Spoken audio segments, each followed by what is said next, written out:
Selamat pagi, mari bersyukur kepada Tuhan untuk nafas hidup yang masih bisa kita hela. Kita awali terlebih dahulu segala rutinitas kita hari ini dengan merenungkan sejenak firman Tuhan yang tertulis dalam surat Yakobus pasal 1 ayat 19 hingga 21. Firman-Nya berkata, "Hai saudara-saudara yang kukasihi, ingatlah hal ini. Setiap orang hendaklah cepat untuk mendengar, tetapi lambat untuk berkata-kata, dan juga lambat untuk marah. Sebab amarah manusia tidak mengerjakan kebenaran di hadapan Allah. Sebab itu, buanglah segala sesuatu yang kotor dan kejahatan yang begitu banyak itu, dan terimalah dengan lemah lembut firman yang tertanam di dalam hatimu yang berkuasa menyelamatkan jiwamu." Demikianlah firman Tuhan.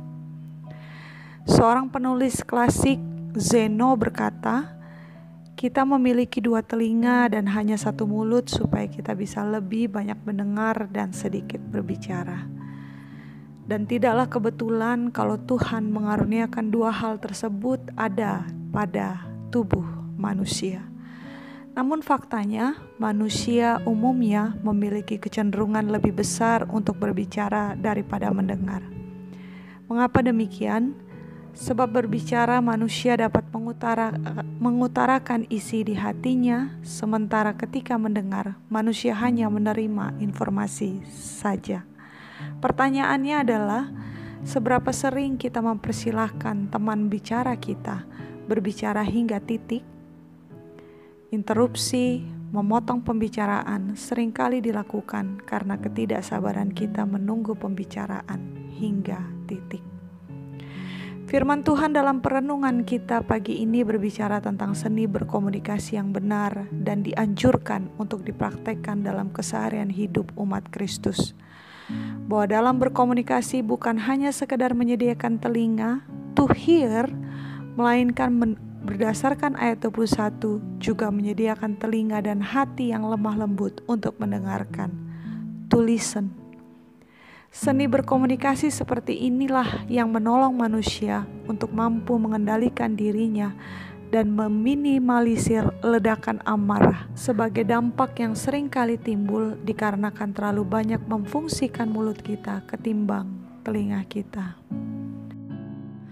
Mari sejenak kita lihat kondisi dan situasi kita di tengah pandemi COVID-19 ini. Ada lonjakan angka penyebaran wabah yang diupdate per harinya. Demi menekan lonjakan tersebut, ada karantina wilayah atau PSBB diterapkan pemerintah. Namun apakah angka penyebaran berkurang? Tidak. Di beberapa wilayah, sebut saja di seputaran Tanjung Karang menuju pesisir barat, setidaknya itu yang dalam pengamatan saya, bahwa banyak diketemukan manusia yang masih beraktivitas tanpa memperhatikan himbauan yang diterapkan selama pandemi ini. Bahkan saat akses transportasi udara diaktifkan kembali pada Kamis 14 Mei 2020, terjadi lonjakan pergerakan manusia yang hendak mudik ke daerah asalnya. Pertanyaannya kembali, sungguhkah kita mendengar? Mari kembali pada catatan firman Tuhan hari ini, yang saya pikir di masa PSBB ini adalah masa di mana Tuhan inginkan kita untuk melatih daya dengar kita yang selama ini tidak terlalu kita fungsikan dengan baik, serta kembali menajamkan pendengaran itu. Harapan kita agar pandemi ini berakhir dan kita berpulih akan jauh dari kata terwujud, bila hanya terpaku pada kerinduan berbicara tanpa mengedepankan kerinduan untuk mendengar Tuhan yang berbicara di tengah-tengah situasi ini. Semangat beraktivitas, saudara. Penyertaan Tuhan senantiasa mengiringi langkah iman kita bersama keluarga. Salam sehat dari Waihandop, Tuhan memberkati. Amin.